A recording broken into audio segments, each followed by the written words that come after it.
Bienvenue à tous dans notre nouvelle émission, c'est l'heure du thé, où nous avons l'honneur de recevoir un invité spécial aujourd'hui. Dans cette émission, nous plongerons dans le parcours captivant d'un jeune talent du football. Nous allons explorer les coulisses et son ascension et découvrir les défis et triomphes qui ont jalonné son chemin vers la réussite. Sans plus tarder, accueillons chaleureusement Naïm Van Atehenhoven, gardien de but du FC Valenciennes et de l'équipe nationale du Niger, dont le parcours illustre la détermination, le talent et la passion qui caractérisent le monde du football. Comment tu vas, Naïm? Ouais, moi ça va très bien. Écoute, en tout cas, moi je veux remercier tout le monde déjà pour l'invitation. C'est des moments importants de partager. Et donc voilà, on va discuter, on va s'amuser, hein. En tout cas, c'est un plaisir de te recevoir ici. Merci à vous. Déjà, pour la première question, je voudrais savoir comment ça s'est passé. La passion du foot, ça a commencé depuis petit, j'imagine. Comment ça a matché depuis petit? Comment tu t'es mis dans le football assez tôt? Ben moi, tout simplement, mon père, il était déjà dans le monde du foot depuis 15 ans. Et j'ai commencé le foot à l'âge de 5 ans, dans le club où il était à Molenbeek. Et du coup, ben, c'est comme ça que tout est venu. Et voilà où j'en suis aujourd'hui. Ah oui, je voudrais rappeler que Naïm a un CV assez important. Il est passé quand même par les plus grands centres de formation belges, dont notamment Anderlecht, le PSV Eindhoven Ouais, et aussi le Standard de Liège, c'est ça, non? exactement. C'est Est-ce ça. que j'ai oublié un club? J'ai fait quoi encore? J'ai joué à Malines aussi. Ok. J'ai joué à Charleroi, au Standard, Anderlecht, PSV et Valenciennes. Ok. Peux-tu nous parler de tes débuts et de toute ta formation dans ces grands centres de formation belges? Ben voilà, moi j'ai commencé le foot, comme j'ai dit, à l'âge de 5 ans, où j'ai joué pendant 5 saisons au REDM. À l'époque, c'était l'FC Brussels. Maintenant, au jour Ok. d'aujourd'hui, c'est devenu RWDM. De là, j'ai joué 2 saisons à Mali, où ça s'est très bien passé pour moi. Au bout de ces 2 ans-là, ben, il y avait de l'intérêt des clubs. Ça veut T'avais dire quel que âge j'ai fait le déjà? choix. À ce moment-là, j'avais 12 ans. Ok. J'avais 12 ans, j'ai fait le choix de tenter une expérience à l'étranger et c'était bien parti et tout, mais malheureusement, à cause de la FIFA, des décisions de la FIFA, comme Ok. j'habitais pas dans les 100 kilomètres du club étranger que j'étais mineur, ben, j'ai joué qu'1 saison au PSV et j'ai dû revenir en Belgique et de là, j'ai passé 3 ans à Charleroi où tout s'est bien passé franchement. Au bout de ces 3 ans-là, ben, c'était l'âge où il fallait trancher. Du coup, ben, j'ai une offre du Standard qui était pas refusable pour moi. D'un point de vue sportif, extra-sportif, je voulais aussi un nouveau challenge dans ma vie. Donc, c'est de là où, à 16 ans, j'ai signé là-bas, mon premier contrat. Au bout des 6 premiers mois, ben, ça se passait plus ou moins bien, on va dire. Et puis, il est Ok. arrivé au mois de janvier où j'ai eu une discussion avec la direction et où j'ai pris la décision de me faire prêter à Charleroi pour avoir du temps de jeu. Du coup, je suis retourné 6 mois à Charleroi en prêt. De là, je suis revenu de mon prêt. Et puis, ben, j'ai eu mon transfert à Anderlecht, hein. J'ai eu mon transfert à Anderlecht à 17 ans et demi, je crois, si je me trompe pas. Et du coup, ben, de là-bas, j'ai fini mon contrat et tout. Et voilà où je me suis retrouvé à Valenciennes, hein. T'es allé au PSV assez jeune. Mhm. Comment ça s'est fait l'adaptation? À 12 ans, tu quittes la maison. Et comment ça s'est passé? J'imagine que c'était difficile en tant qu'un enfant qui quittait sa maison pour aller jouer à l'extérieur. Ouais, non, ça c'est sûr, hein, c'était compliqué, surtout à cet âge-là. C'est un âge où on vient tout juste de sortir de la puberté en général. Mm. Donc, c'était compliqué pour moi. Mais voilà, j'ai une famille d'accueil, tout se passait bien avec eux. Jusqu'à aujourd'hui, j'ai encore contact avec ces gens-là. Mais voilà, à ce moment-là, je me suis vraiment rendu compte que le foot, c'est ma passion et que je suis prêt à faire tous les sacrifices qu'il faut pour réussir. Ok. Et quels ont été les moments les plus marquants de ton parcours de jeunesse dans ces centres de formation?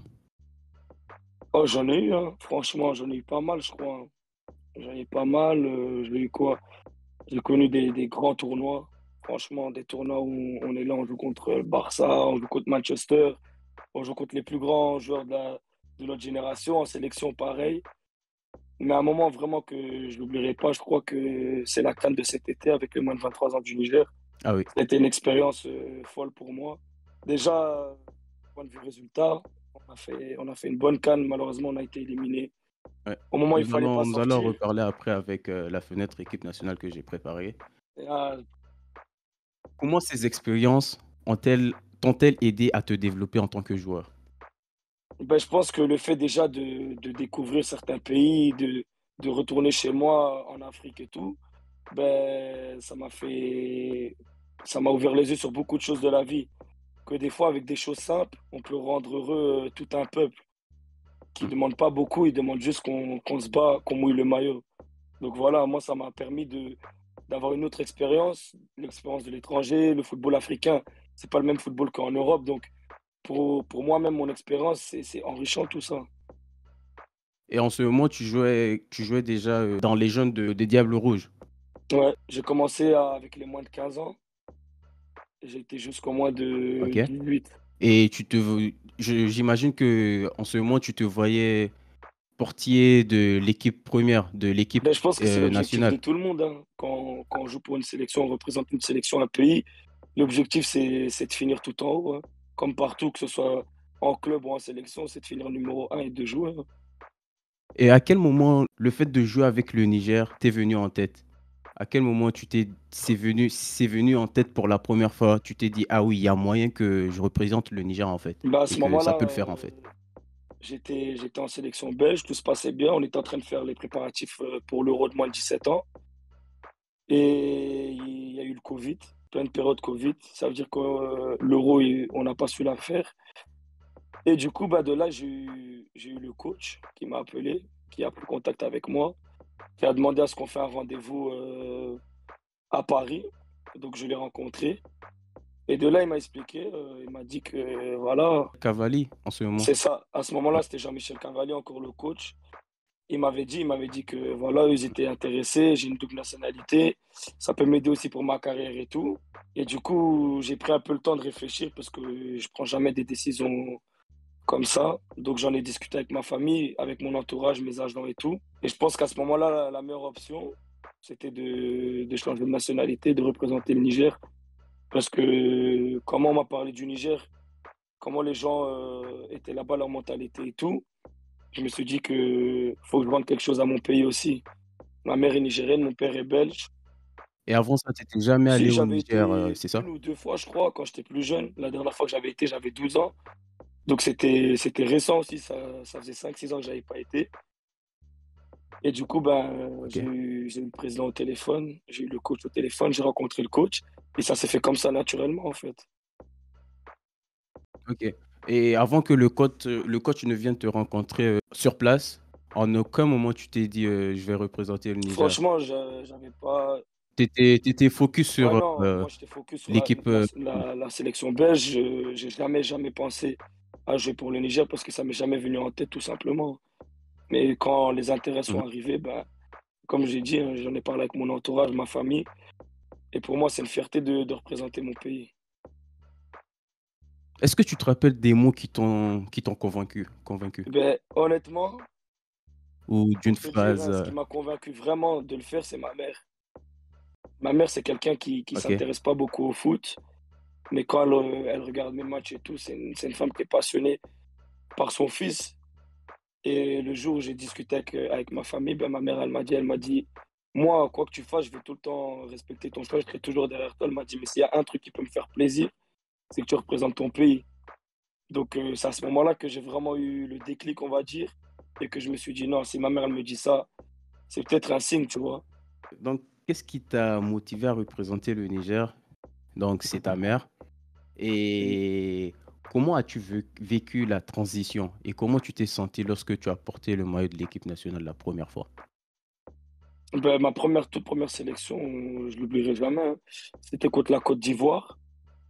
Dès que je suis arrivé, le premier truc qui m'a surpris, c'est le climat là-bas. Ah J'étais oui, pas il du tout faisait habitué super à chaud. ça. Ouais, il faisait C'était en 43 mars degrés. 2021, non? Ouais, c'est ça Ouais. exactement. Il faisait 42 43 degrés.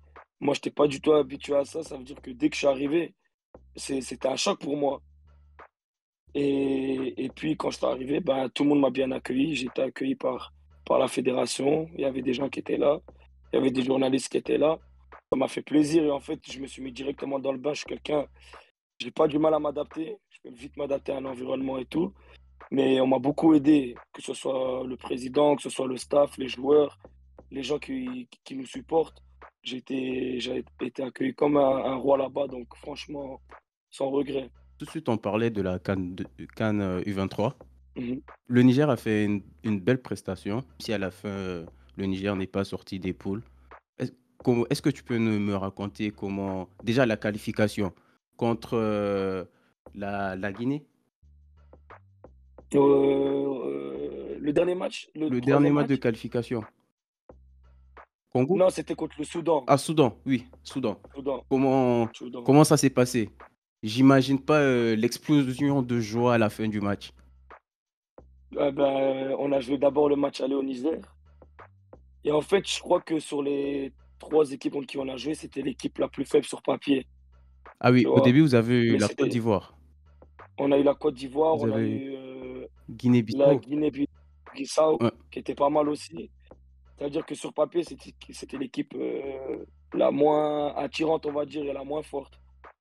Mais franchement, ils nous ont surpris. À domicile, on a été surpris et je pense qu'à domicile, déjà, le match aller, on s'en sort bien. On s'en sort bien parce que c'était un match compliqué, on avait la pression parce qu'on savait qu'on on pouvait pas perdre. C'était le match, entre guillemets, «le plus facile des 3». Et il y avait la pression du public, de nos familles, de la fédération. C'était une pression, mais c'était une pression positive.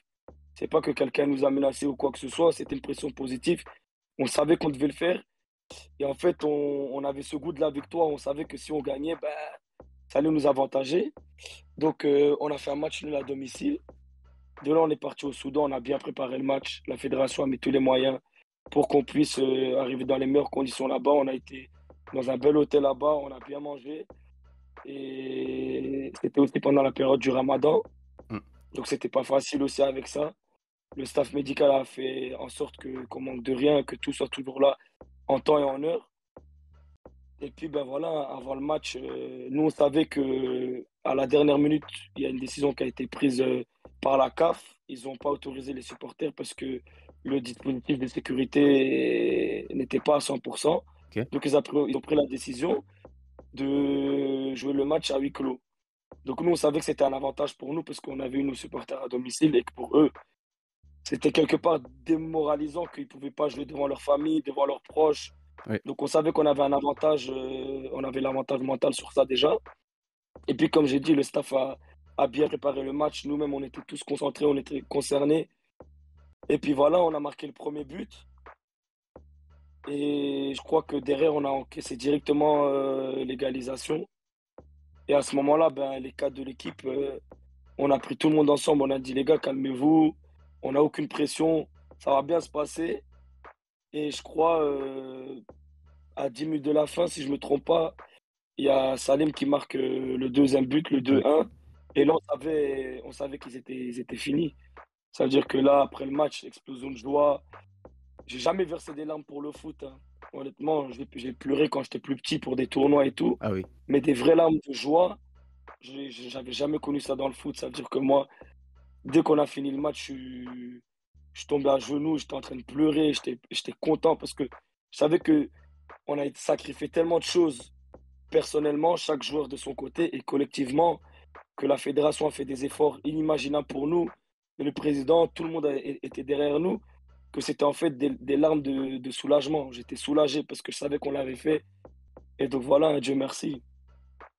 C'est beau. Et je me souviens que nous, pendant le match n'a pas été diffusé. Donc, Mhm, on était vraiment, heu, expérience, personnelle. Moi, j'étais vraiment stressé derrière, mon écran de téléphone. J'actualisais toujours la page de la FENIFOOT pour, voir, le score en live. Et après, mhm. il y a eu quand le match s'est terminé, fallait pas voir le soulagement. Je pense, en fait, je pense que c'était l'une des premières fois que je criais sans pouvoir regarder le match même. Je regardais pas le match, Ouais, mais je vois, j'avais non, crié. je C'est comme si j'avais comprends. les images devant moi, en fait, et c'est beau, Ah, ça c'est c'est clair, hein. beau. Je Parce crois que qu'en pour tout le fait, monde, hein, vas-y? tout le monde. Pour moi, je crois que pour tout le monde, les 27 millions de Nigériens, nos familles, tout le monde était content. Moi, le premier truc que j'ai fait, c'est appeler mes parents quand je suis arrivé au vestiaire. Et même là, en parler et tout, j'ai encore des émotions qui remontent parce que on a sacrifié tellement de choses, comme j'ai dit, hein, que ce soit personnel, que ce soit collectivement, que ça me touche jusqu'à aujourd'hui. C'est, comme j'ai dit, c'est la plus belle expérience de ma vie, alors que j'en ai connu des expériences. Mais celle-là, je crois que vraiment, c'est numéro un pour l'instant. C'est vraiment dommage qu'on n'ait pas d'images sur ce match. Ouais, franchement. Et puis même les images qu'on a eues, nous, sur la fin, par rapport à la célébration et tout, on a bien vu que tout le monde était descendu, même les gens qui étaient là, les accompagnateurs, la fédération, Mmh. tout le monde est descendu dans le vestiaire. Quand on revoit nous-mêmes les joueurs, les images, des fois je suis dans mon lit, je suis en train de revoir les images encore de la qualif.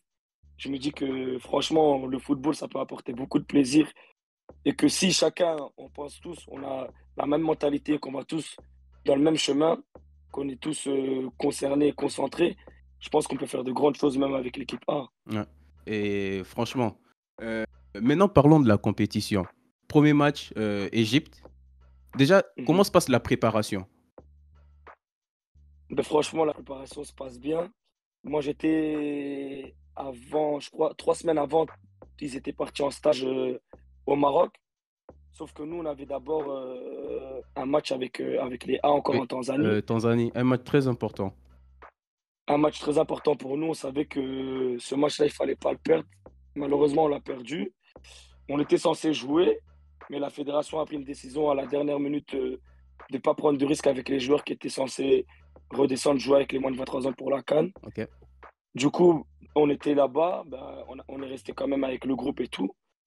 Et de là, on est parti rejoindre le groupe au Maroc, des moins de 23 ans. Et 3 jours après, on a joué le dernier match amical contre le Raja. OK. On a gagné 3-0, je crois, si je ne me trompe pas, 2 ou 3-0. Mmh. Et puis, ben, c'était une nouvelle expérience pour beaucoup de joueurs, je crois, hein. Tout ce qu'il y a, tout l'engouement qu'il y a autour, les médias, c'est des choses que il y a certains joueurs, ils n'ont pas l'habitude de ça. C'est-à-dire qu'il y en a beaucoup qui avaient une crainte, qui avaient peur un peu. Avait la Et c'est pression. là ouais, c'est ça. C'est là où nous, les cadres de l'équipe, on est important, je crois, de faire redescendre la pression. Ça veut dire que nous, on était là tous les soirs, on essayait de rigoler, de mettre une bonne ambiance pour que tout le monde soit à l'aise, qu'il y ait le moins de pression possible, parce que on savait qu'il allait avoir de la pression. On peut pas passer à côté, mais c'est une pression positive. C'est plus, comment expliquer ça? C'est plus l'envie de jouer.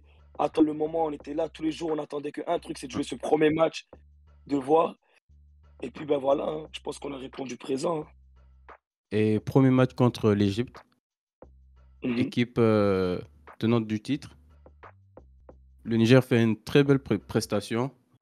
On n'arrive pas à marquer, mais quand même on n'encaisse pas. Un score 0-0 et vous vous dites quoi en fait dans le vestiaire? Quand vous tenez en échec le champion en titre? Ben, on savait avant le match que ça allait être un match très très compliqué. Déjà, premièrement, parce que c'est un pays qui va vouloir défendre son titre. Mmh. Et deuxièmement, quand on a vu les images avec les vidéo-analystes et les entraîneurs, on a vu que c'était une équipe qui avait beaucoup de qualité, mais qui avait des faiblesses comme toutes les équipes. Ouais.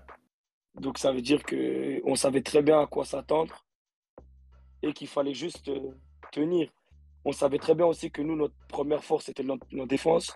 On arrivait à la CAN, on avait la meilleure défense de la CAN. Je crois qu'en 6 matchs, on a fait 4 clean sheets. Tu vois, donc nous, on savait que notre première force, c'était notre bloc défensif. Mmh. Et que derrière, ben, offensivement, on avait des joueurs qui avaient des qualités individuelles qui pouvaient faire la différence. Donc, le plan de jeu était très simple. C'était d'avoir un bon bloc d'équipe, d'être costaud, de faire les efforts qu'il fallait et de jouer sur le contre. Et quand on regarde le match, ben, l'Égypte s'en sort pas mal. Je crois que ceux qui s'en sortent plus pas mal que nous. Bah oui, Parce que parce quand on que, regarde les occasions je pense franches, que le Niger a eu beaucoup d'occasions. on a eu beaucoup Sur des d'occasions, contres, le Niger franchement. aurait pu bien s'en sortir avec, les 3 points. Ben, exactement, on a eu beaucoup d'occasions. Eux aussi, ils ont eu pas mal d'occasions, mais on a su tenir. Et puis, je crois, la dernière action avant que l'arbitre ne siffle, on a une occasion où le ballon il rebondit dans les 16 mètres avec de la chance. Et Mohamed, il fait une reprise de volée, le ballon il passe 1 mètre à côté, Ouais, mais faut pour le jamais même prix, oublier cette action. il marque et on gagne le premier match, tu vois. Donc c'est comme ça, c'est le foot après, hein. Ils ont eu des occasions, on a eu des occasions, mais franchement, on était satisfaits. Et on s'est dit, en fait, on s'est dit que si on a su tenir comme ça, face à l'Égypte, on doit avoir peur de personne parce que l'Égypte, pour moi, avec le Maroc, c'était la plus grande équipe de la CAN. Ouais. C'était les deux équipes pour moi. Et quand on regarde, c'est eux qui ont joué la finale. Donc on s'est dit, après le premier match, on s'est dit, les gars, il faut qu'on se rende bien compte que aujourd'hui on a fait une grosse prestation. Tout le monde nous a félicité, tout le monde a vu que on était vraiment concernés, on était concentrés, on était dedans et que ça s'est joué à très peu, hein. La victoire est passée à très peu. Ouais. Mais voilà, on était satisfaits.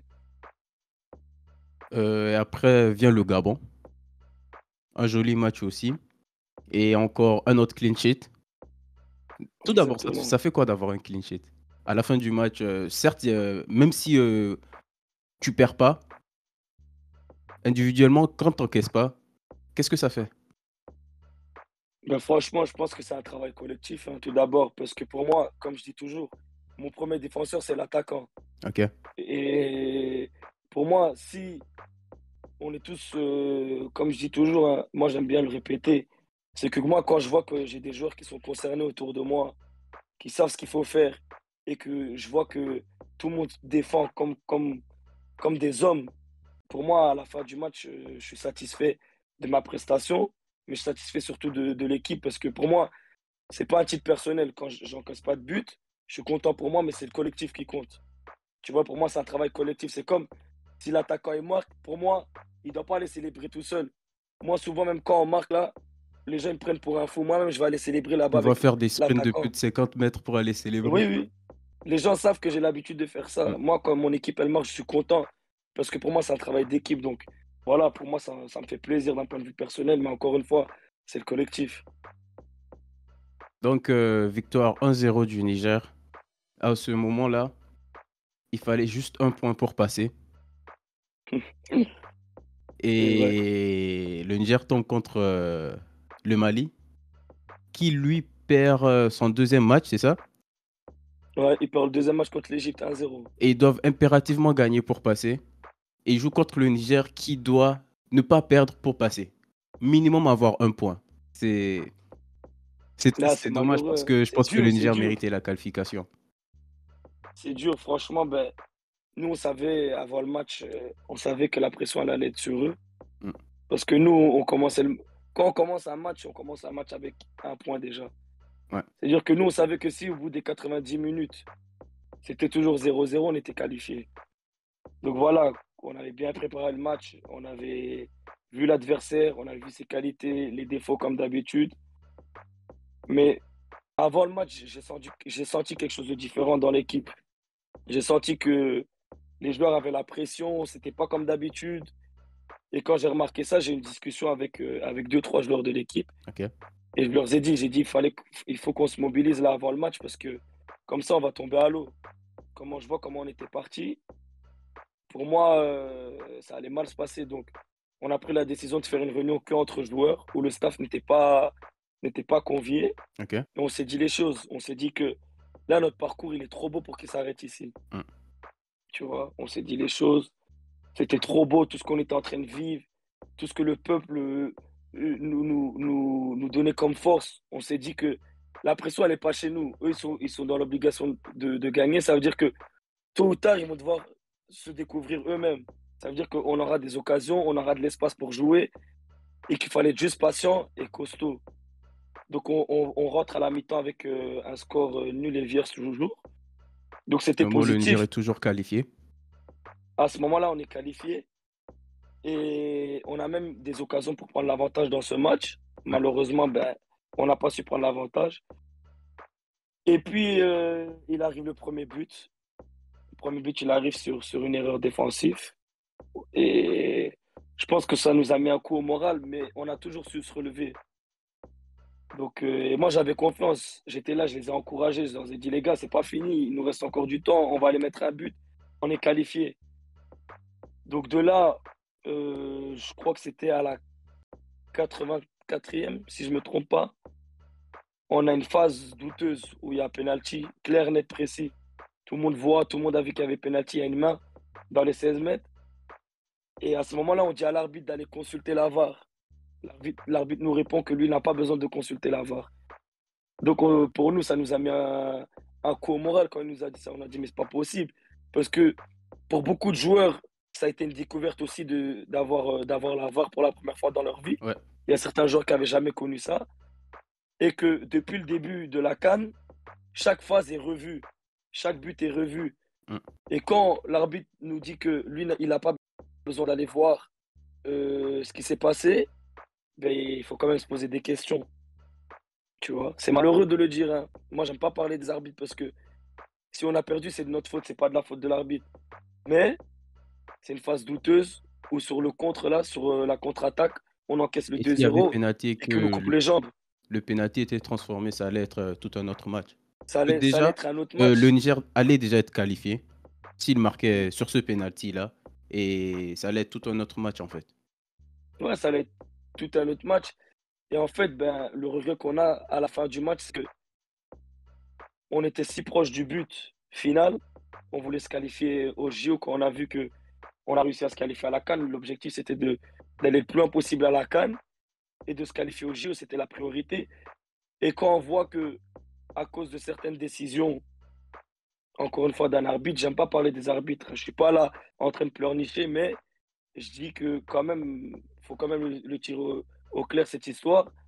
Quand on voit qu'à cause d'une décision d'un humain, ben, il peut mettre le rêve de beaucoup de personnes, de tout un peuple, c'est lui qui a pris la décision. Donc voilà, c'est dommage, hein, parce qu'on voulait vraiment rendre quelque chose au peuple, on voulait vraiment rendre fiers nos familles et nous rendre fiers nous aussi, nous récompenser parce que ça aurait été vraiment été la cerise sur le gâteau, je pense. Ah oui. Mais je pense que malgré l'élimination, le peuple a quand même été très fier Non, de nous. on peut être fiers de nous, nous-mêmes, c'est ce qu'on s'est dit après l'élimination, hein. Après l'élimination, malheureusement, moi, je me suis blessé. Ça veut dire que j'ai pas su avoir une discussion directement avec les joueurs. Ah oui. Mais dès que j'ai eu l'occasion de retourner voir l'équipe à l'hôtel, ben, j'ai discuté avec beaucoup de joueurs, je crois avec tout le monde. Et je dis que c'était dommage, mais qu'on pouvait être fiers de nous parce qu'il n'y a personne qui nous attendait. Et même le match contre la Côte d'Ivoire, le coach de la Côte d'Ivoire nous avait pas respecté. Lui, dans sa tête, c'était C'est déjà fait. pour eux, ils allaient passer Hein. facilement et tout. Et moi, je n'avais pas aimé ça. Ça veut dire que moi, à l'interview, je l'ai dit devant tout le monde, tu vois. Moi, j'ai dit que moi, pour moi, ça joue dans les deux carrés. Ça sert à rien de faire du bruit en dehors d'un terrain, de dire que eux ils pensent déjà aux JO et tout. Un match, c'est 90 minutes. Il faut jamais sous-estimer son adversaire. Le football, c'est plus le même football qu'avant. Avant, il y avait des grandes équipes, il y avait des grandes nations, tout ça. Aujourd'hui, il n'y a plus de petites nations, il n'y a plus de grandes nations. Tout le monde peut jouer contre tout le monde peut taper tout le monde peut perdre contre tout le monde. Donc, Par nous, exemple, on on avait l'a une vu à la revanche dernière à CAN. prendre. Mais Ouais. bien sûr, le football, il a changé. Le football, il a On changé. en rigole souvent. Quand Mbappé il dit ça, Ah les ouais, gens, faut ils avoir la ref. rigolent, mais il a Le football, raison. il a changé. Le football, il a changé. Ah, de Et ouf. donc voilà, franchement, c'était, comme je t'ai dit, la plus belle expérience de ma vie jusqu'à présent. Mais voilà, on a quand même un sentiment, quelque part, je ne veux pas dire de regret parce qu'on ne regrette rien, mais voilà, on reste sur notre fin. Mm. Des fois, Mais ça promet pour la suite. par exemple, les JO qui approchent à grands pas, des fois, quand tu Mhm. vois des publicités ou bien des reportages quand ça parle des JO, tu te dis pas, ah, on aurait pu y être. On aurait dû. Ouais. Ben, tu sais, j'ai une anecdote même sur ça, hein. Tu sais que souvent, je tombe par exemple, des trucs sur les réseaux sociaux, ou la dernière fois, j'étais parti faire des courses. Mm. Dès que je vois quelque chose par rapport aux JO, je repense à tout ce qui s'est passé. Et quelque part, ça me touche. Ça me fait du mal parce que je me dis que on aurait dû y être. Pour être honnête, on aurait dû y être. On voit comment on s'est bataillé pour arriver à cette CAN et qu'à la CAN, on a déçu personne. Au contraire, on a rendu fier beaucoup de personnes. Ben, j'ai à chaque fois ce sentiment comment dire, De de fierté. quelque chose qui n'a pas été achevé. Ah. Tu vois? Mm. Quelque chose qui n'a pas été Tu restes sur achevé, ta faim. mais c'est ça en fait, je reste sur ma faim et je me dis que franchement, c'est dommage. C'est dommage parce que je sais que même au JO, on aurait pu aller loin avec l'équipe qu'on avait. Ouais. C'était une équipe très solide. Mais Ouais, ce n'est que exactement. partie remise. Vous allez déjà là, Non, c'est ça, hein, c'est ce que j'ai vous dit. commencez à vous rejoindre de plus en plus en équipe A. Je Mhm, me souviens, si j'ai bonne mémoire, pendant la CAN ou avant même la CAN U23, parmi les U23 du Niger, il y en avait maximum, même pas 5 qui étaient en équipe A. Mais là, je pense qu'il y en a mhm. une dizaine, Ouais, environ non, la 8 moitié à de l'équipe, 10 hein. joueurs des U20 en équipe A.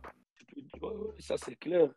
Là, le coach a pris la décision de rafraîchir l'équipe un peu. Mm. Et je pense que tout le monde a vu qu'on avait assez de qualité en U23 et que on avait une génération solide. Et je pense que là, en fait, il y a un bon mélange entre les plus jeunes et les plus anciens qui sont là. Parce que les jeunes, ils sont venus apporter de la qualité à l'équipe. Et les anciens, ils sont là pour encadrer les plus jeunes avec leur expérience. Donc je pense que là, en fait, on a su trouver le juste milieu entre une équipe qui a de la qualité, mais avec de l'expérience. Et je pense que c'est ça qui manquait un peu à l'équipe. Pourquoi on n'arrivait pas à aller jusqu'au bout des choses, qu'on était si près à chaque fois. Et c'est pour ça que aujourd'hui, moi, j'ai confiance, mais les yeux fermés. Et j'espère franchement qu'on va se qualifier à la prochaine CAN parce que pour moi, c'est le moment ou jamais de se qualifier. Ouais, ce n'est que partie remise. Tu vois? En tout cas, au Exactement, Maroc 2025, bonne exactement. chance à vous. Et Merci. avant de même parler des qualifications pour Maroc 2025, la CAN précédente, Niger-Tanzanie, on en parlait tout de suite. Niger-Tanzanie, Mm, le Niger doit gagner pour rester en vie avant le dernier match. mhm. Exactement. Et je pense dès la première mi-temps, on perd. Ouais, c'est ça. On perd un Quand vous 0. entrez dans le vestiaire, qu'est-ce qui se passe en fait?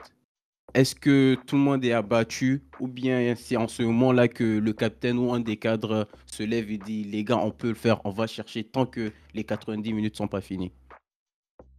Non, je pense qu'on s'est dit la vérité, hein.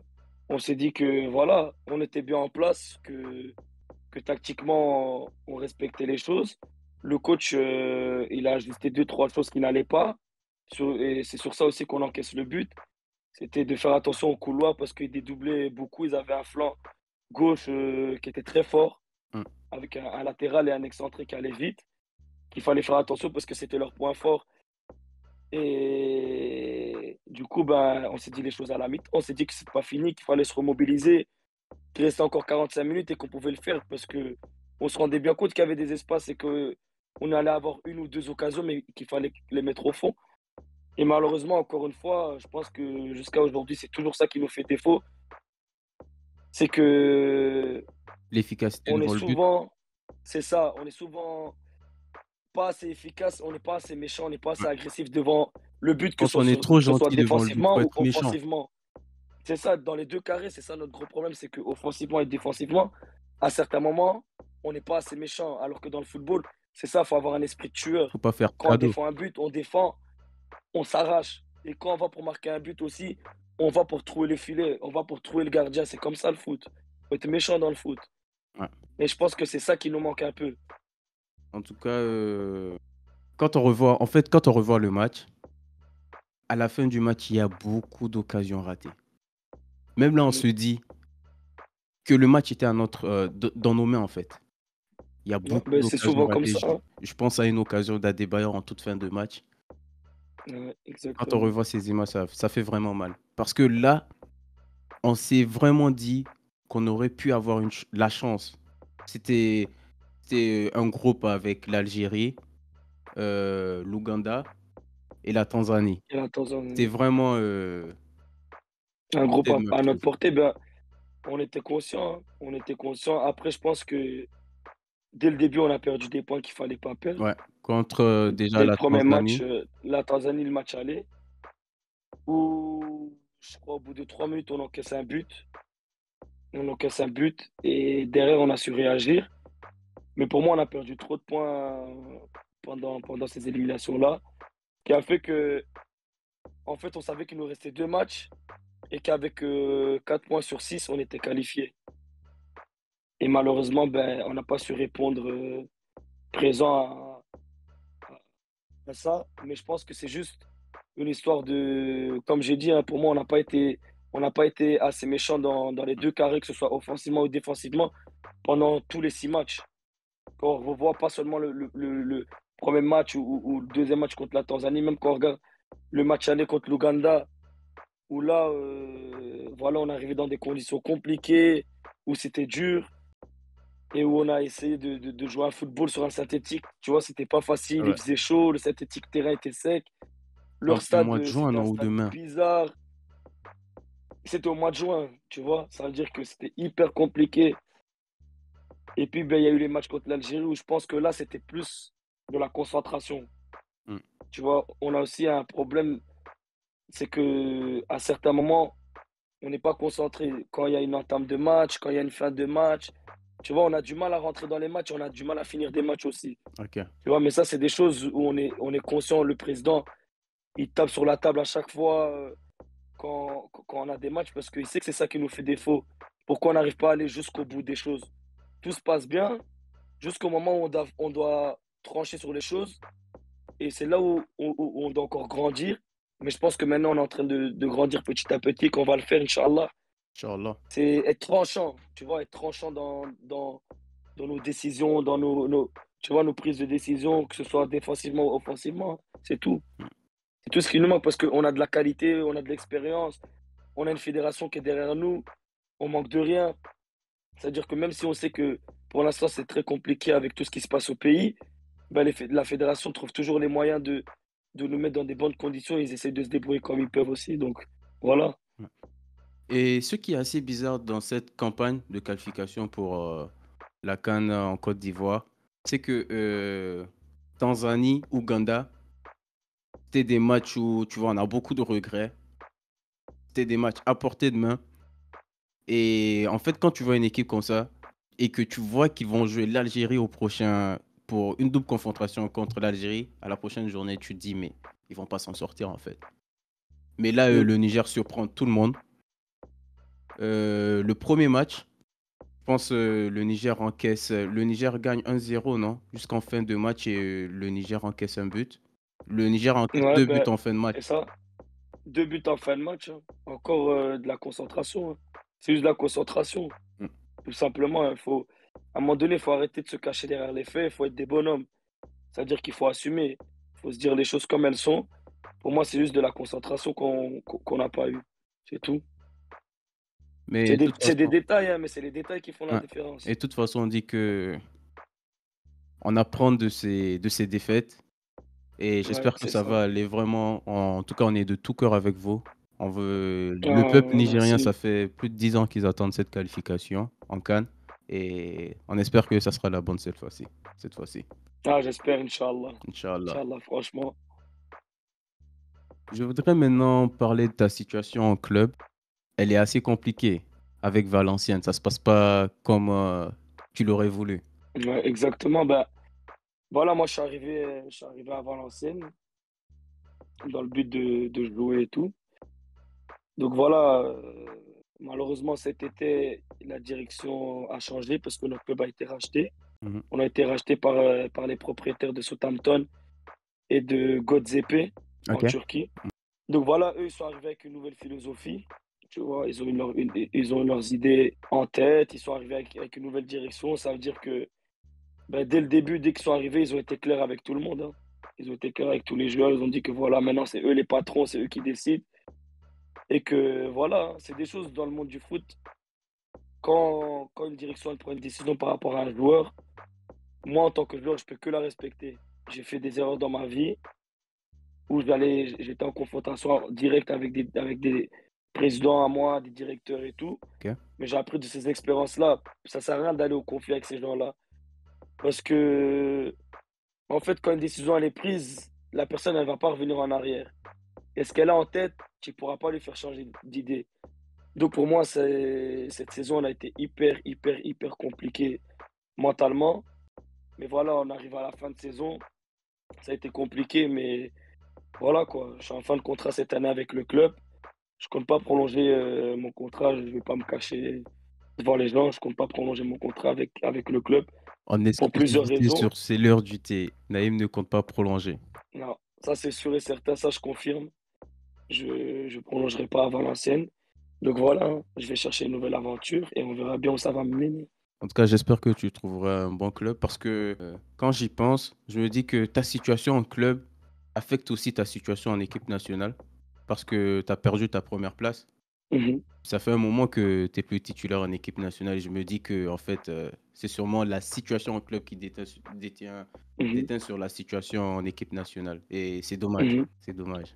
Ouais, ben écoute, ben voilà, la fédération, on n'était pas au courant aussi de tout ce qui se passait avec mon club parce que voilà, ça doit rester entre moi et ma direction ce qui se passe. Mm.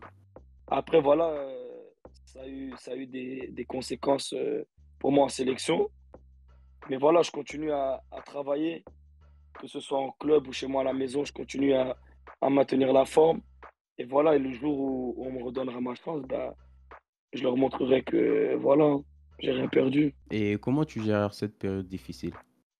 Ben, franchement, je pense que 3 ans en arrière, je sais pas si j'aurais eu autant la tête sur les épaules, dans le sens où je sais pas si j'aurais su, comment dire, si j'aurais su accepter et combattre toute la pression que j'ai eue par rapport à ça.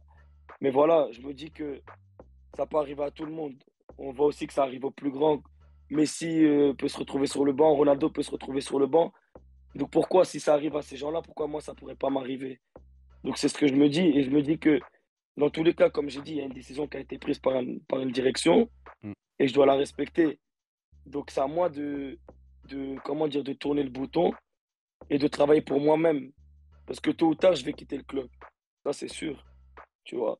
Donc je me dis que faut que je sois prêt pour mon prochain club, mon prochain défi. Et que mon prochain défi, faut pas que je me loupe, c'est tout. Est-ce que tu regrettes le choix d'avoir signé à Valenciennes? Non, parce que je regrette jamais rien dans ma vie, honnêtement. C'est soit j'ai gagné quelque chose, soit j'ai appris quelque chose. Et l'année que j'ai passée, je crois que c'est une des années la plus compliquées dans ma vie pour plusieurs raisons, même des choses qui se sont passées chez moi à la maison, au niveau de ma famille et tout. Ça a été une année très, très compliquée parce que ma mère est tombée malade et tout. Et ça a joué aussi sur mon mental parce que voilà, je suis quelqu'un qui est hyper proche de ma famille. Donc, ça a joué sur moi. Mais je me suis toujours relevé. Tout ce que j'ai eu à combattre dans ma vie, jusqu'à présent, j'ai toujours su me relever.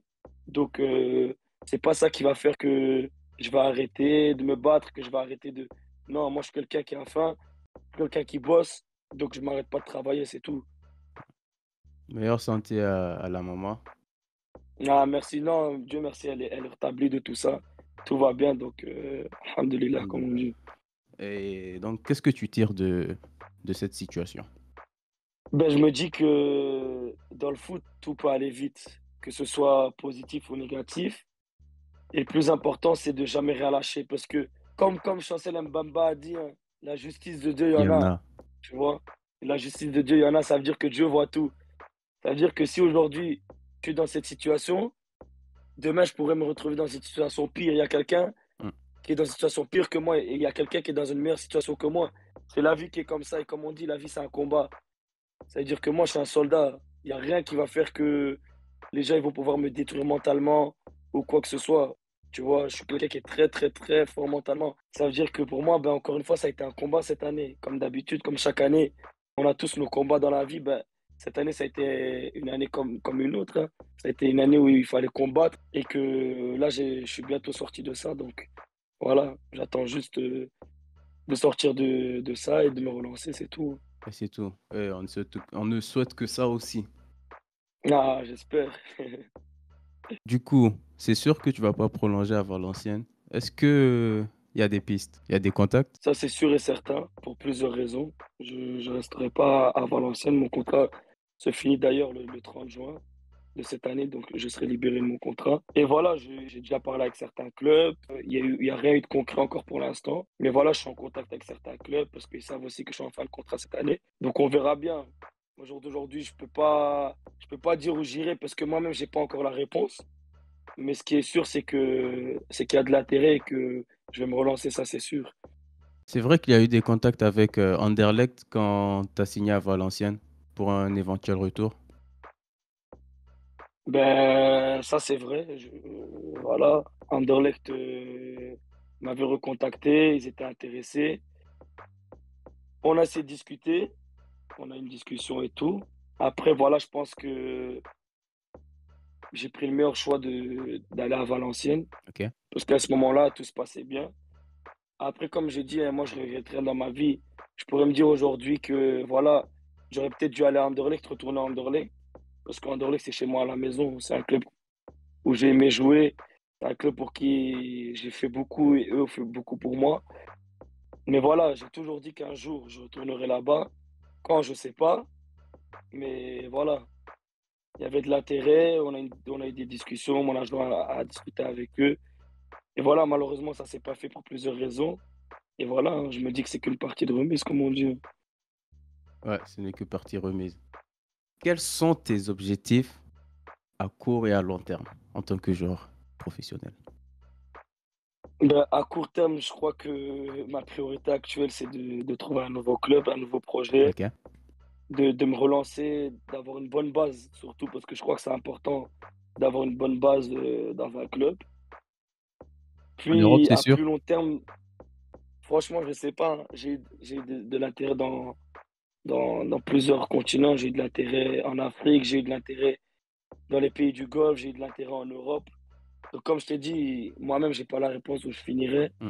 Sinon, je l'aurais donné avec plaisir. Mais voilà, on est en pleine négociation encore avec certains clubs. Donc, on verra bien où ça va me mener, hein. Ok. Et à long terme? Et à long terme, ben, c'est d'avoir la qualification avec le Niger, de se qualifier à la CAN et d'aller le plus loin possible. Tu vois, ça sert à rien de essayer de se vendre du rêve ou de se mentir à soi-même. Je pense que déjà, si on arrive à se qualifier, ce serait une bonne chose pour nous. Mais je pense que si on se qualifie, on va pas non plus aller là-bas pour faire figuration. Ah oui. Je pense qu'on a des arguments aujourd'hui pour se dire que quelque part, on doit sortir des poules au minimum. Avec les qualités qu'on a, avec les qualités qu'on a et comme on a vu comme ça s'est passé à la dernière CAN, comme tu as pu le dire, on a des arguments, on a des vrais arguments pour parler. Et je pense que le minimum, c'est de sortir des poules. Donc voilà, faut rester réaliste. Faut pas se mentir à soi-même ou se voiler la face. Mais je pense que si on arrive à se qualifier et sortir des poules, ce serait pas mal déjà. Et puis, ben, on sait jamais dans le foot comment ça peut aller, hein. On l'a bien vu à la CAN. Il y a toujours des surprises, donc voilà. Toujours, toujours. Le foot nous réserve toujours des surprises. Toujours beaucoup de surprises. Et c'est tout ce qu'on aime, nous. Ah oui. Et comment envisages-tu ton avenir sur le plan sportif et personnel? Ben, comme je t'ai dit, hein, moi, là, je suis en train de trouver un nouveau projet. Hmm. Et j'espère me relancer le plus vite possible pour retrouver déjà ma place aussi de titulaire en sélection. Et puis, point de vue personnel, c'est d'avoir la meilleure carrière possible. Je pense qu'aujourd'hui, bah, voilà, je suis entouré de bonnes personnes. Ma famille est derrière moi. J'ai eu des expériences positives comme négatives sur les dernières années. Et je pense que au jour d'aujourd'hui, j'ai j'ai beaucoup d'expérience, j'ai assez d'expérience pour faire face à plusieurs situations. Que ce soit des situations où ça va bien se passer ou des situations où ça va mal se passer. Je pense il y a aucune carrière qui est stable. On Ouais. le voit bien du jour au Il y lendemain, a tu toujours peux des hauts et être des bas. là, tu peux être là. Il y a toujours des hauts et des bas, on rebondit toujours. Donc, je crois que le plus important, c'est de bien savoir gérer sa carrière d'un point de vue sportif et extra-sportif. Donc, penser à l'après-carrière. Cette année aussi, j'ai pris l'option de passer mes diplômes d'entraîneur. Donc, Ok. actuellement, je suis en train de passer mon brevet de l'UFAB. Donc, je pense déjà aussi à l'après-carrière. Tu vois, je me dis que comme je savais que ça allait être une saison blanche cette année, ben, Ok. j'ai pris l'option de prendre des cours. Comme je suis plus à la maison, donc voilà, je pense déjà à mon après-carrière. Et en même temps, ça me permet de rester connecté avec le foot aussi. Tu vois, de voir un autre côté du foot parce que c'est maintenant que je comprends mieux le fait d'être joueur ou le fait d'être entraîneur, c'est deux mondes différents. Hmm. Des fois, on ne comprend pas certaines décisions d'un coach ou on ne comprend pas pourquoi il nous demande de faire ça. Mais grâce au diplôme, je comprends mieux. Et voilà, ça me donne plus d'expérience et tout. Donc peut-être Naïm, prochain sélectionneur du Niger, dans 20 ans, peut-être, Ah, j'espère. ou des Franchement, Diables ben, Rouges. pourquoi pas, hein. Non, Diable Rouge, je pense pas. Je pense que si je dois représenter un pays, c'est quand même le Niger. Donc voilà, après, on est loin de tout ça, hein. J'ai d'abord une carrière à finir. Ah oui, Et puis, ben, on verra bien pour le à moment, c'est le plus l'après-carrière, hein. important, la carrière. Voilà, Et la surtout priorité, c'est repartir la sur de carrière. bonnes bases C'est avec ça, c'est le cette plus situation important. compliquée que tu vis en ce moment. Exactement. Ok, et en dehors du foot, y a-t-il des aspects qui te tiennent à cœur? Ben, comme tu sais, pour l'instant, moi, j'habite en France parce que je joue là-bas. Mais il y a toute ma famille qui est à Bruxelles. Ça veut dire que moi, dès que j'ai le temps de rentrer, dès que j'ai la possibilité de rentrer, si je vois qu'on a 1 ou 2 jours de libre, ben, je rentre le plus souvent possible pour aller voir ma famille, mes amis. Et en fait, ça me permet aussi de m'aérer la tête, de respirer, parce que c'est pas facile. Le foot, c'est un monde qui est très, très, très, très particulier. C'est très à part. Mm. Je pense que les gens ne se rendent pas compte de toute la pression qu'on a, de savoir gérer l'image, de savoir gérer notre carrière sur le terrain et en dehors du terrain. Il y a beaucoup de choses. Et je pense que la famille, ça permet De décompresser. de respirer, tu vois, de voir d'autres choses. J'aime passer du temps avec mes petits frères parce que je les vois pas souvent aussi. Ça veut dire que dès que je peux, je les ramène faire des activités. Ça peut être aller au zoo, ça peut être aller manger avec eux, juste aller me balader au parc. Et puis, ben, j'oublie pas mes amis aussi, hein. Dès que je peux voir mes amis, c'est des gens qui ont toujours été là pour moi, qui m'ont donné de la force. Donc, c'est des gens que je n'oublie pas et avec qui j'essaie de passer un maximum de temps aussi. Mm. Ok. Et en parlant d'amis, je suis curieux de savoir, est-ce que quand, par exemple, tu as signé ton premier contrat, ou bien quand ça a commencé à bien marcher pour toi dans le foot, est-ce que tu as eu des, des faux amis, entre guillemets? Ben, je pense que dans la vie, c'est comme ça, hein. C'est pas seulement nous dans le foot, c'est plus flagrant, on va dire. Ok? C'est plus flagrant parce que tu vois vraiment que les gens, quand tout se passe bien, il y a beaucoup de gens autour de toi, tout le monde est derrière toi, on te donne de la force et tout. Mais quand ça va mal, c'est compliqué. Je te mens pas. C'est compliqué. C'est pour ça qu'au jour d'aujourd'hui, j'ai un cercle qui est très, très, très, très restreint. Tu vois, j'ai pas plus de 5 amis. Et c'est des gens qui sont quasiment tous dans le même milieu que moi. Ça veut dire qu'entre nous, on se comprend. C'est-à-dire que c'est des gens, ils peuvent pas être là par intérêt. Tu vois, parce que la plupart des gens, quand tu as une carrière, ils sont là par intérêt. C'est-à-dire que les faux amis, l'entourage, ça fait la différence. Mais moi, il y a quasiment tout mon entourage qui est dans le même monde que moi. J'ai juste un pote qui est chanteur, Brian MG. Ok? Je sais pas si tu connais, il a fait le son là avec Distinct, Ghazali, qui a pété à la dernière Coupe du Monde. Je connais pas. Donc voilà, c'est un très bon ami à moi. Et c'est quelqu'un ben, qui connaît le monde du foot, qui connaît pas mal de joueurs et tout. Donc c'est quelqu'un qui a été là pour moi quand j'ai connu ma période difficile parce que j'ai tout connu à la même période. J'ai connu la fin de mon contrat à Anderlecht, j'ai connu la maladie de ma mère, j'ai connu mon divorce aussi à ce moment-là. Mm. C'est-à-dire que Brian, à ce moment-là, c'était le seul qui était là, qui prenait vraiment du temps à essayer de me comprendre, comment dire, à me remonter le moral. Donc voilà, c'est quelqu'un que je n'oublierai jamais, que je remercie d'ailleurs pour tout ce qu'il fait pour moi. Grosse dédicace à Brian alors. Ah, dédicace à MG. Brian MG, mon gars, sûr. J'espère qu'il va écouter l'interview, hein. Non, c'est sûr, je lui dirai, t'inquiète même pas. Et donc, pour une des dernières questions, j'ai une question d'un internaute, Mhm. Saïd Kane. Lui, sa question est, comment tu fais face aux tentations? Parce que, genre, on sait comment on doit être vraiment strict quand tu as une carrière de footballeur à gérer. Il veut savoir comment tu fais avec les tentations. Et il a mis entre parenthèses filles, fêtes, t'as compris? Je pense que ça, c'est la question qui revient le plus souvent, hein. Mm. Honnêtement, pour être honnête avec toi, c'est compliqué. Je vais pas me cacher, je vais pas me voiler la face.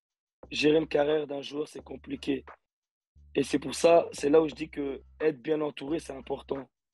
Parce que moi, j'ai connu des périodes où j'étais mal entouré, où ça s'est très mal passé pour moi. Et j'ai connu des périodes où, comme actuellement, je suis bien entouré. Et qu'en fait, ce qu'il faut se dire, c'est que c'est éphémère. C'est des plaisirs éphémères, que ce soit les filles, les boîtes, les restaurants, tout ça. Je dis pas qu'il faut pas se faire plaisir. Je suis le premier à dire que faut aller se faire plaisir. C'est comme les magasins et tout. Tu peux aller te faire plaisir et tout, Mm. mais faut pas oublier ce que tu fais dans la vie. Tu n'es pas une personne ordinaire et un joueur de foot. Tu vois, t'es pas quelqu'un qui travaille dans l'usine, qui gagne bien sa vie, qui peut se permettre de faire ça. Tu as une image, et je pense que l'image d'un joueur, elle doit pas se gâter à cause de tentations avec des filles ou avec, tu vois. C'est pour ça que moi, j'essaie de rester loin de tout ça. J'ai connu des périodes où j'étais beaucoup dans ça. Et en fait, là, actuellement, je suis en train de vivre une période où tout se passe bien dans ma vie. Voilà, je vais pas parler de ma vie personnelle parce Mm. que c'est privé, de ma situation privée. Ouais. Mais voilà, tout se passe bien dans ma vie. Je suis sorti de ce monde. Je dis pas que je sors plus ou quoi que ce soit, hein, mais je me suis beaucoup calmé. Et ce qu'il faut se dire, c'est que faut toujours avoir les pieds sur terre. Il Toujours, faut jamais oublier d'où tu viens aussi. toujours. Tu vois, parce que c'est vrai que les gens, ils nous voient comme, comment dire, un joueur de foot, c'est vu comme une star, tu vois. Comme Donc c'est quelqu'un qui a compliqué de l'argent gérer, et qui peut se permettre tu tout. vois. Pour tout le monde, c'est ça. Ouais. Quand on entend les salaires des joueurs et tout, donc c'est compliqué, mais c'est pour ça que je dis qu'il faut toujours rester humble et toujours rester les pieds sur terre. Et voilà, il faut jamais oublier d'où l'on vient, comment on a galéré pour avoir tout cet argent, et que si on l'a, il faut bien le gérer, tu vois, parce qu'il y a des gens qui ne mangent pas, il y a des gens qui n'ont pas de toit. Donc pour moi, c'est ce que je dis toujours, hein. Moi, pour moi, tant que je peux manger à ma faim, que je peux dormir sur un lit, que ma famille manque de rien, moi, c'est tout ce qui compte pour moi. Ça veut dire que moi, c'est une phrase que je vais jamais oublier, que Vincent a dit un jour, Vincent Compagnie. Ok. Il m'a dit, montre à ta famille que tu es riche. Les gens n'ont pas besoin de savoir que tu as de l'argent. Mm. Les vraies personnes qui ont besoin de savoir que tu as de l'argent, c'est ta famille. C'est ta famille. Ça veut dire que n'oublie jamais de ta famille. Tu vois, c'est le plus important. C'est eux qui seront là quand ça ne va pas pour toi. C'est eux qui seront toujours à tes côtés. Donc, le jour où tu as de l'argent, n'oublie jamais ta famille. Ouais. Et c'est un truc que j'oublierai jamais. C'est un truc qui est dans ma tête. Et voilà, quoi. On va maintenant passer au quiz pour terminer l'émission. Mhm. Es-tu prêt? Ah, moi, je suis prêt. Parce que ça, c'était une surprise, hein. Je t'ai pas dit qu'il y avait un quiz, t'as pas eu le temps de réviser. Non, j'ai pas eu. Non, il n'y a pas de souci. Moi, je suis toujours prêt. Ok, première question.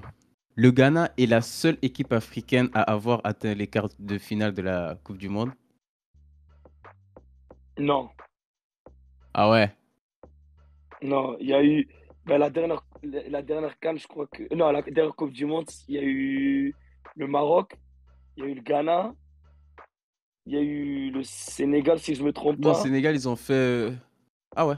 Non, non, non. 16e, Sénégal, ils ont fait ils ont huitième. Ouais. Il y a juste eu 8e, Ghana, pardon. quart, et l'année dernière, Le Maroc. Maroc, demi. Ok, ça fait Voilà. 1 sur 5. 1 Ok, sur vrai 5. ou faux? L'Égypte est l'équipe nationale la plus titrée de l'histoire de la CAN. Vrai, je crois, si je me trompe pas même, attends, si je me trompe pas, je crois qu'ils ont 7 titres.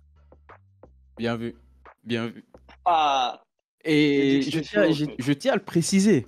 Ils étaient triple tenants du titre quand ils ont perdu contre le Niger en 2010. J'étais pas au courant de Ah ça. oui? Je savais que le Niger avait gagné contre l'Égypte, mais j'étais pas au courant C'était qu'à en ce moment-là, 2010. ils avaient 3 titres déjà. Ouais, c'était en 2010. Ils étaient triple tenants du titre.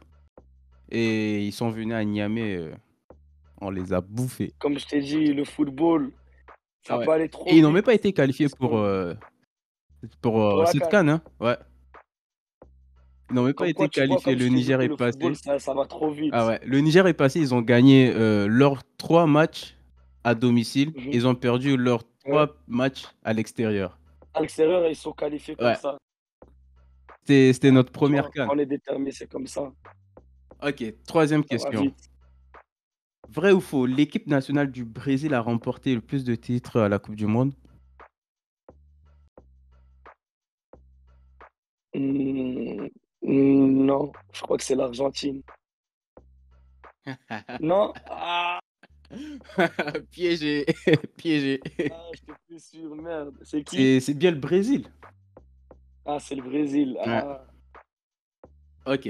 Là, ça me fait combien? Ça me fait 2 sur 3 seulement. Là, ça te fait ouais, 2 sur 3. Ok, on continue. Ok.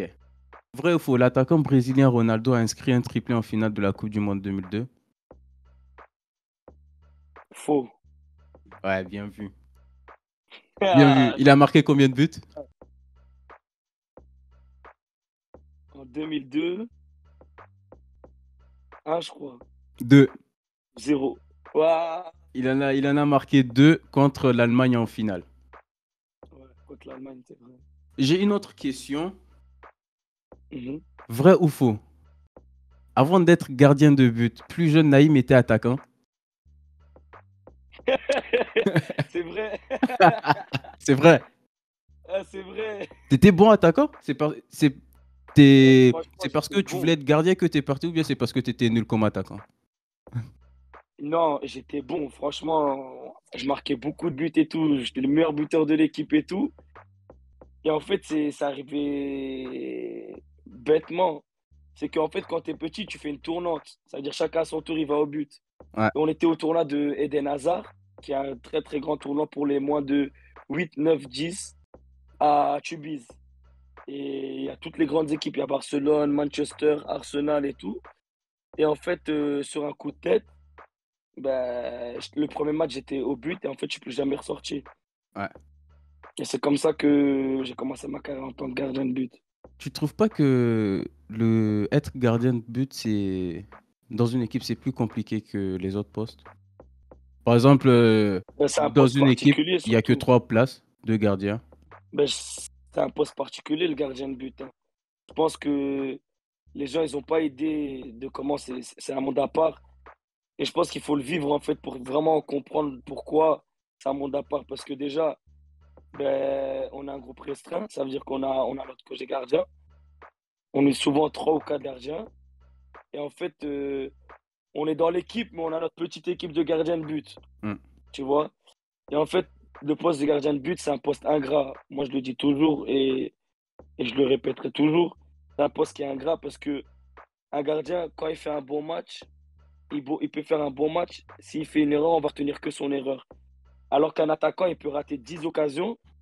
S'il met un doublé, c'est lui Ah l'homme ouais. du match et on va parler que de Et ça. c'est fini. Donc c'est pour ça que je dis que le poste de gardien de but, c'est un poste qui est ingrat et qu'il faut avoir surtout les épaules et le mental pour parce que c'est pas facile, Ouais, j'imagine. tu vois. Ok. Voilà. Du coup, avant de terminer, il y aura encore 3 petites questions. C'est toujours dans le Mhm. cadre du jeu. Ok. Euh, Ton meilleur ami dans les vestiaires en équipe nationale? Mon meilleur ami Ouais. en équipe Le gars nationale, avec qui tu t'entends le plus ou bien le gars avec qui ça match en premier? c'est Mohamed Onkoy. Ah ouais. Grosse Onkoy, dédicace à c'est lui Mohamed le Onkoy. premier. Ah non, c'est lui qui m'a accueilli, c'est mon gars, dédicace à C'est lui. un bon, c'est un C'est bon. lui qui est le premier qui m'a parlé, c'est. Voilà, c'est lui. Ok. Ton surnom dans les vestiaires? Mon surnom dans les Yeah. vestiaires. On m'appelle souvent le fou ou l'ambianceur. Parce que c'est moi qui mets tout le temps la musique dans le vestiaire. Ah ouais. C'est toi le Donc c'est DJ, comme ça on m'appelle. C'est le moi le Paul DJ du Pogba. vestiaire. Ça a tout le temps été comme ça. Même quand j'étais plus jeune, quand je suis arrivé à Anderlecht et tout, j'étais un des plus jeunes. Ça a toujours été moi le DJ dans le vestiaire, hein. Ok. Tu écoutes du quoi? Oh, moi j'écoute du tout, hein. Moi je peux écouter du rap français, je peux écouter du rap américain, je peux écouter tout. Moi j'aime toutes les sortes de musique. Je peux écouter un piano, tu vois. De Tout, l'opéra? tout, tout. Un peu? Moi, opéra, beaucoup moins, mais ça m'arrive, honnêtement, ça m'arrive. Avant un match, des fois et tout dans le vestiaire, Ouais. je mets ça dans mes écouteurs. Ouais. Ça C'est me c'est calme, un ça peu. me relaxe, Ah ok. tu vois. Ok. La dernière question. Dis-nous, dans ton carnet de contact, euh, le plus grand nom, le plus célèbre. Je crois qu'il y en a, ils seront pas contents hein, quand ils vont entendre ça. Le plus grand, Yeah. et j'en ai pas mal, hein.